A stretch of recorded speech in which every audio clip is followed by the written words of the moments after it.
na página 43, vocês têm uma revisão de geografia que fala que o mapa é a representação visual de uma região.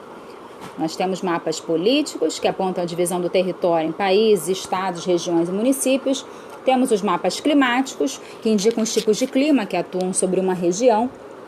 Temos os mapas hidrográficos, que mostram os rios e as bacias que cortam a região. E temos também os mapas históricos, que apresentam as mudanças históricas ocorridas em determinada região, entre outros mapas. Tá? Então, vocês têm aí o número 1, complete, para que vocês possam se basear nessa página 43, que já foi trabalhada em sala de aula. Depois ela fala um pouquinho sobre a Estrada Real, que possui 1.400 quilômetros de extensão, que passa por mais de 200 municípios de 3 estados brasileiros, que são eles Rio de Janeiro, São Paulo e Minas Gerais. Ok? Em seguida, vocês vão passar para a página 44, tá? Porque vocês vão trabalhar um pouquinho os capítulos 1 e 2 de História, que fala um pouquinho da Estrada Real e da história do Brasil nos séculos 17 e no século 18 também. Ok? Então, só para lembrar a vocês que no século 17 a economia colonial brasileira estava baseada na produção em larga escala de quê? Açúcar. E essa produção ela estava voltada para o mercado externo. Tá? Então eram as capitanias do Nordeste as que mais lucravam com essa produção de açúcar.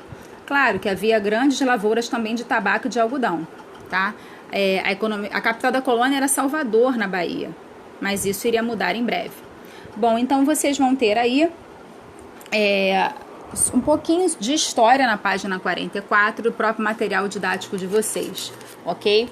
Depois, as atividades vão passar para a página 45. Na página 45, vocês vão ver que, pela Estrada Real, o ouro e as pedras preciosas eram levados ao porto do Rio de Janeiro, porque o rei estava sempre procurando uma melhor forma de garantir os seus lucros e seus ganhos.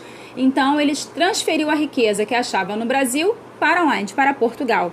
Ou ele fazia isso através de impostos, ou através de pedágios, ou até mesmo do controle intenso no porto. Ok? Então, lendo a página 45, vocês vão estudar um pouquinho a respeito disso.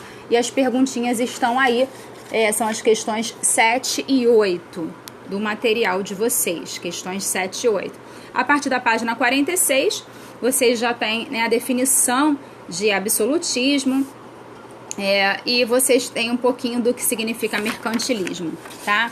Então, lembrando que o rei, que era o senhor feudal absoluto, ele era a autoridade máxima e governava sem constituição, na maioria das vezes, tá? Era ele quem decidia a política econômica, estipulava a cobrança de impostos, ele que fazia as leis, ele que julgava essas leis.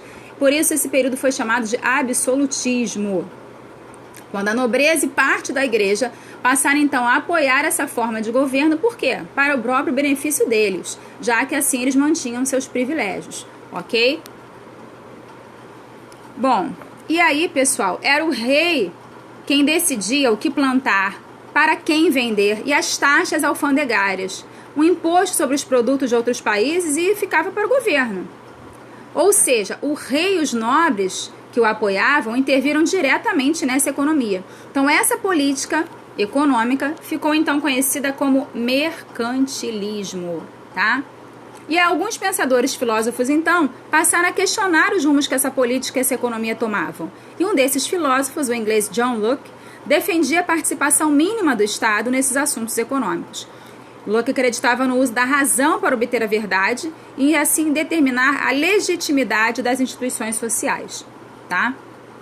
Então, só para que vocês possam lembrar aí na página 45, na página 46, e os filósofos, pensadores considerados os pais do liberalismo, que influenciaram outros pensadores, tá? Aparecem na página 47 do material de vocês, ok?